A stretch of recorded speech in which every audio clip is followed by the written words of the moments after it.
Good afternoon. Britannia, Dead or Dying, Chapter 4. I'm going to start proceedings today with a quotation. It goes, "War is the continuation of politics by other means." It was made by Karl von Clausewitz, a German general. I want you to hold on to that thought for now. Let us consider for a moment the points I made in my earlier blog regarding the undemocratic European Union, and how any attempt by David Cameron to negotiate a reformation of the European Union can only be a futile process, unless and until a new construct of the European Union is established to exercise power authorised by an electoral mandate. Further, let us consider for a moment the appalling manner in which the European Union, an unelected bureaucracy, has in the last few hours brought about nothing less than a total humiliation of a sovereign nation. Greece, the nation that gave the world the gift of democracy, has been forced to impose further austerity measures onto its people. Even more extraordinary is the demand by its international creditors to place state assets to the tune of billions of euros into an internationally controlled trust, because the European Union, driven in the main by Germany, now the dominant political force in Europe, does not trust the Greek Parliament to deliver the discipline required to execute an externally imposed fiscal package. What is happening today shows quite clearly that the single currency is simply another means of ever closer integration. By encouraging the Greeks to join the euro and accept huge loans, it can now be said that the Greeks have ceded independence and are well on the way to becoming a puppet state controlled by Brussels.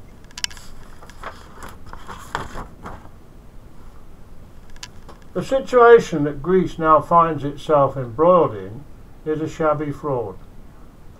The Eurozone, far from being a step towards greater unity, is no more, no less than an undercover exercise of German Machtpolitik. There is an important parallel to be observed with Puerto Rico.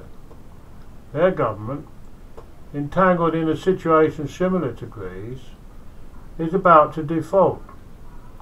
Yet the Federal Reserve has not cut the flow of dollars to the island's banks, whereas the European Central Bank, by cutting the flow of euros, has deliberately strangled the Greek economy in order to force the Greek government back to the negotiating table, despite the clearly expressed desire of the Greek people to end austerity. If we as an island nation needed reminding that by remaining within the European Union we are no longer a sovereign nation, then the crisis in Greece demonstrates beyond any shadow of doubt just how flawed the European project is. During the 20th century we fought 2 rounds with Germany to prevent them, in pursuit of von Clausewitz's dictum, from becoming the dominant force in Europe. Now, without firing a shot, Germany at long last has achieved its political aim. It is astonishing that the European Union is treating Greece in the manner of an international business that has gone bankrupt, and is ensuring that preferred international creditors take precedence over the needs of the people of Greece. After all, whilst it can be said that Greece should have been more prudent and not maxed out its credit card, it is also fair to say that the creditors themselves also bear considerable responsibility for the current crisis, in that nobody stood over them with a gun to their head and said, "You will lend money to the Greeks." After all, If I wanted to borrow money from my local bank, they would certainly investigate my ability to pay back such a loan.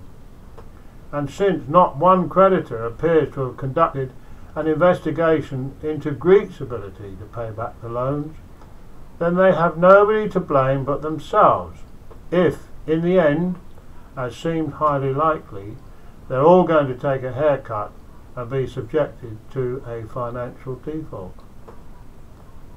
The Greeks now have to choose between becoming enslaved by debt to the European powers, which patently they will never be able to repay, with their government being ordered to implement laws dictated to it by an unelected body, or choosing to default on the debt and start again.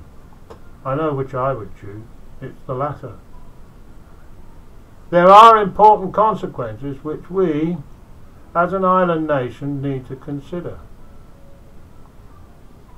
Our membership of the European Union has been sold to us on the basis of economic gain. The question we need to ask ourselves is, have we gained sufficient benefits from the European Union to put up with the costs of nonsensical rules emanating from Brussels? It is difficult to perceive any such pecuniary gain when one considers the loss of our fishing industry, the grossly expensive common agricultural policy, and the Working Hours Directive, to name but a few. We are now faced with a moral dilemma.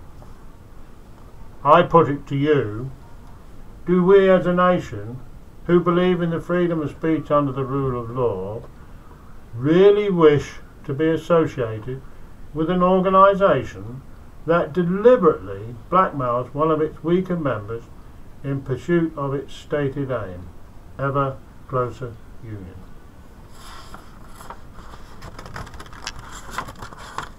Do we really wish to subordinate our national preference to a supranational, undemocratic and anti-democratic political project?